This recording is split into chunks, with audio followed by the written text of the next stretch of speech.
Hello student, my name is Nandini. एक बार फिर से आपका स्वागत है हमारे करंट अफेयर सेशन में। तो चलिए स्टार्ट करते हैं। आज के सेशन में हम बात करेंगे यूरोपीय संघ। ठीक है, यूरोपीय संघ के बारे में बात करेंगे। यूरोपीय संघ क्या है पहले तो ये जान लेते हैं। यूरोपीय संघ एक संगठन है।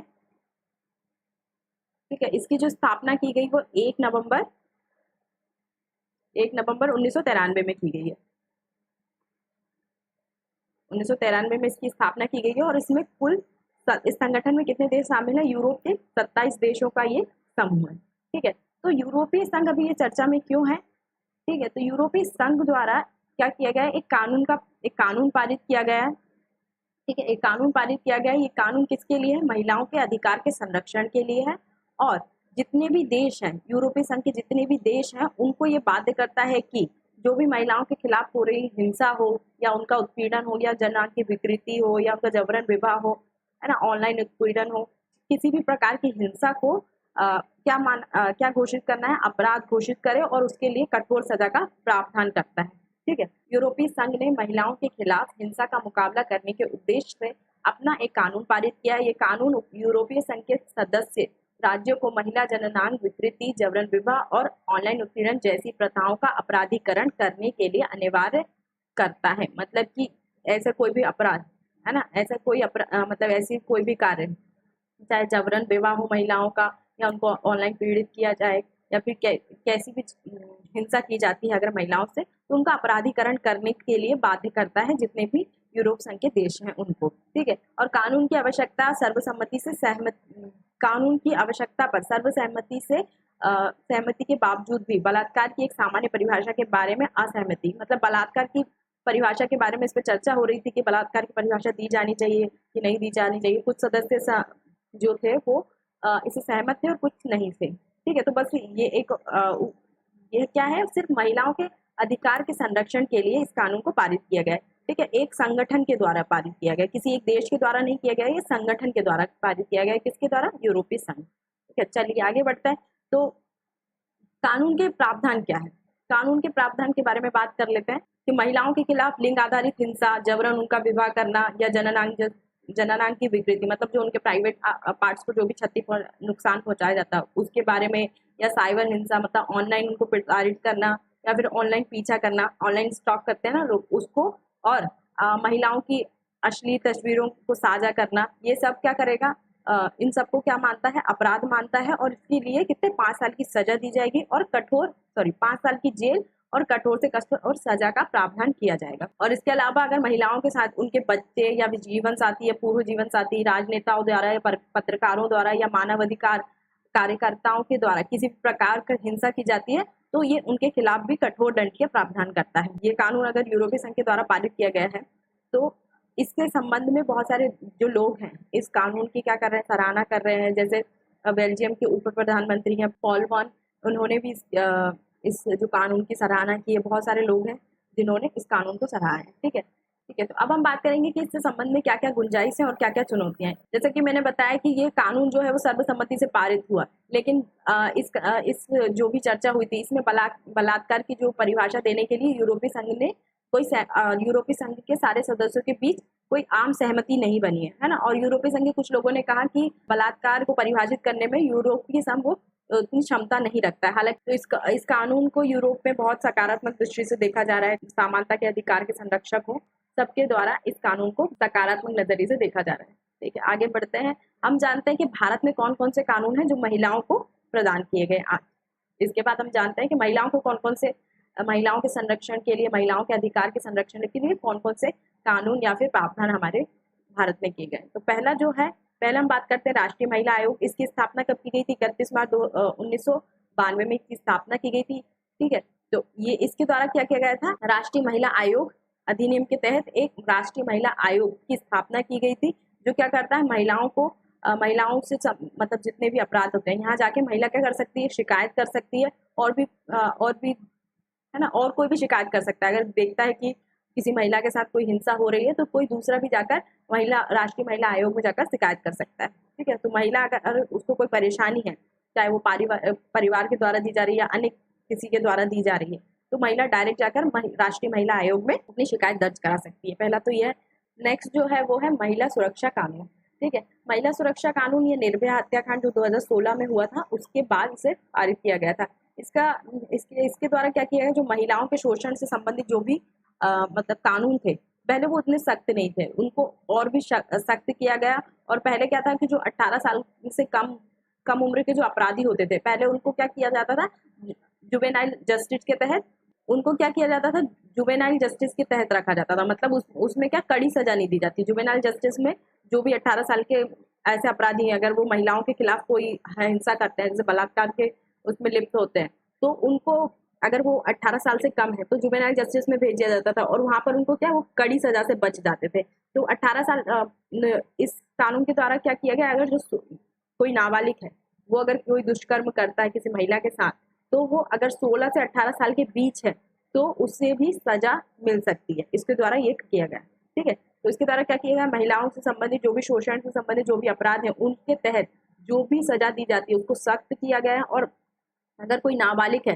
पहले उसे जुवेनाइल जस्टिस के तहत मतलब रखा जाता था, उसमें क्या रहता था कि उसको कड़ी से कड़ी सजा नहीं मिल पाती थी। तो अब क्या है कि अगर नाबालिग है, अगर वो ऐसा कोई दुष्कर्म करता है और वो 16 से 18 के बीच में है तो वो सजा से नहीं बच सकता है, ठीक है। और पहले था कि पीछा करना, अगर महिलाओं को कोई पीछा कर रहा है तो उसे अपराध नहीं माना जाता था। लेकिन इसके तहत 16 के तहत अगर कोई महिला का अभी है ना, प्रेजेंट में अगर कोई महिला ये पाती है कि कोई उसका पीछा कर रहा है तो शिकायत दर्ज कर सकती है और उसके लिए उस आदमी को सजा मिल सकती है, ठीक है। नेक्स्ट क्या है, पॉस्को। पॉस्को जो है वो बच्चों के संरक्षण से संबंधित अधिकार है। मतलब कि नाबालिगों के साथ अगर कोई यौन शोषण होता है उसके बाद उन्हें कुछ सुविधाएं दी जाती हैं, कुछ मेडिकल हेल्प दी जाती है उनकी सहायता के लिए। ये योजना बनाई गई किसके लिए, जो नाबालिग होते हैं, चाहे वो लड़का हो चाहे लड़की हो। उसके बाद अगर वो गर्भवती हो जाते हैं तो उसकी देखभाल कैसे और सारी सुविधाएं एक जगह कैसे प्रोवाइड की जाए उनको, है ना, कैसे उनकी देखभाल की जाए, उसके संबंध में ये प्रावधान करता है। इसको कब पारित किया गया था, ये कानून कब आया, 2012 में इसको किया गया था, ठीक है। और ये किसके लिए, 18 साल से कम उम्र के बच्चों के लिए। नेक्स्ट है भारतीय तलाक अधिनियम। भारतीय तलाक अधिनियम है अधिनियम 1969। इसके तहत क्या है कि जो जो महिला हो चाहे पुरुष हो, वो अगर वो अपने विवाह से खुश नहीं है तो उस विवाह को क्या कर सकते हैं, खत्म कर सकते हैं। और ये कहाँ पे जाके करेंगे, पारिवारिक न्यायालय में। तो ये जो भारतीय तलाक अधिनियम महिलाओं के लिए भी है और पुरुषों के लिए भी। और ये पोस्को चिल्ड्रंस के लिए, जो छोटे बच्चे होते हैं चाहे वो लड़का हो चाहे लड़की हो, उनके लिए, ठीक है। नेक्स्ट क्या है, दहेज निषेध अधिनियम 1961, ठीक है। इसके तहत क्या है कि कोई चाहे वो लड़का हो या लड़की, दहेज मांगने को क्या माना गया, अपराध माना गया। और क्या होता था कि जो समाज में हमारे यहाँ बहुत ऐसी प्रथा चली आई है कि महिलाओं से दहेज, मतलब लड़कियों से, लड़के वालों से दहेज की मांग की जाती है, ठीक है। तो उसको ये अपराध मानता है, अपराध घोषित करता है और इसके लिए सजा का भी प्रावधान करता है, ठीक है, दहेज निषेध अधिनियम, ठीक है। और इसके तहत क्या किया जाएगा, जैसे अब ये क्यों किया गया, क्योंकि अगर दहेज की मांग पूरी नहीं होती तो क्या होता है, महिलाओं को प्रताड़ित किया जाता है। बहुत सारे ऐसे मामले सामने आए हैं जिसमें जो महिला है उसकी हत्या भी कर दी जाती है, उसको मारा पीटा जाता है, प्रताड़ना दी जाती है, मानसिक हो चाहे शारीरिक हो, तो उससे ये संरक्षण प्रदान करता है। नेक्स्ट है मैटरनिटी लाभ अधिनियम 1961। लाभ 1961, ये कानून कब आया था, 1961 में आया था। इसमें पहले क्या था, जो मैटरनिटी है, जो गर्भवती महिलाएं हैं, अगर वो कहीं काम कर रही है उस दौरान अगर वो गर्भवती हो जाती है तो उनको 3 माह का, स्टार्टिंग में 3 माह का लीव दी जाती थी, 3 माह की मैटरनिटी लीव दी जाती थी, ताकि वो अच्छे से सब कुछ अपना संभाल पाए, ठीक है। उसके बाद इसमें अपडेशन किया गया 2017 में।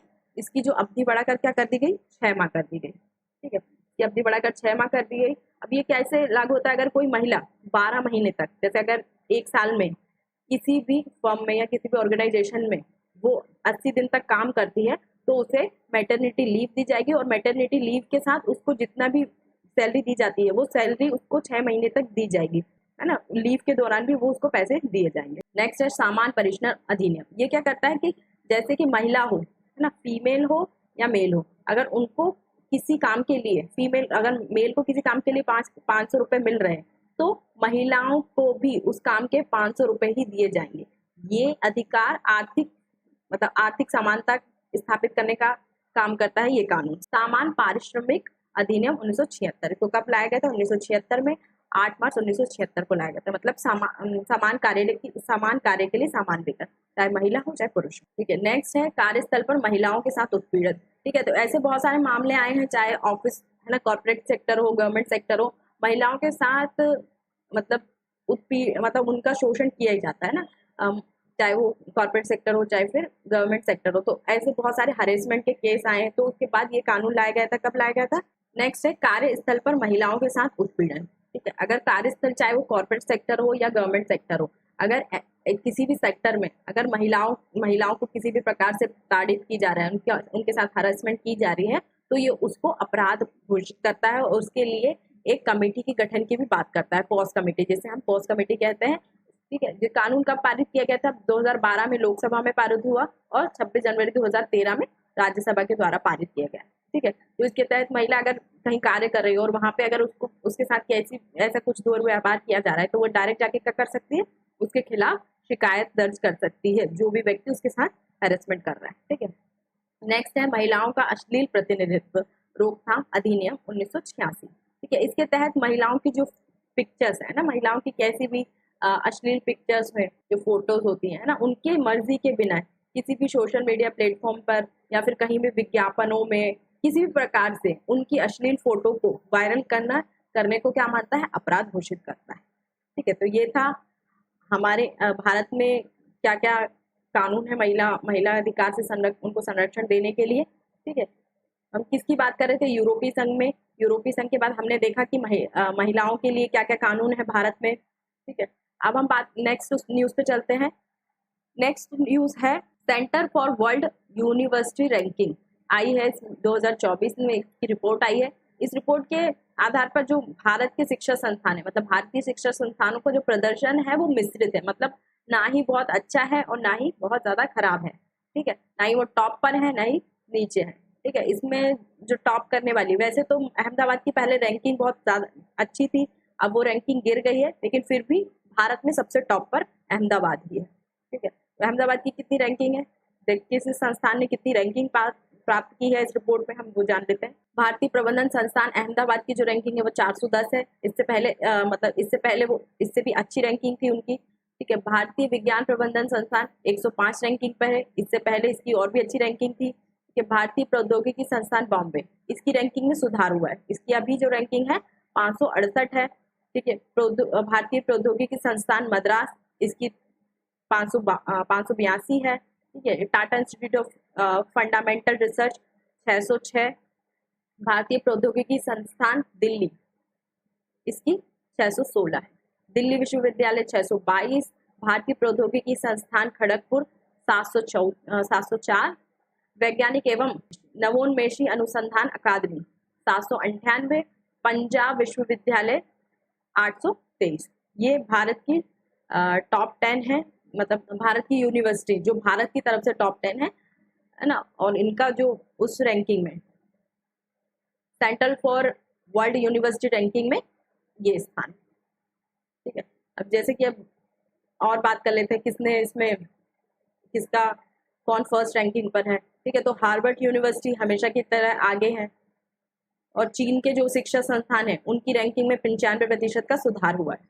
ठीक है, और जो CWUR जो रिपोर्ट देता है, तो central for world university ranking के द्वारा जो रैंकिंग दी जाती है किसी भी यूनिवर्सिटी, उसके 4 आधार हैं। कौन कौन से? कि वह मतलब उसमें शिक्षा की गुणवत्ता कैसी है, एजुकेशन की क्वालिटी कैसी है, अगर वो शिक्षा उनको दी जा रही है तो उसके द्वारा उनको रोजगार मिल रहा है कि नहीं, जो स्टूडेंट है उनको रोजगार मिल रहा है या नहीं।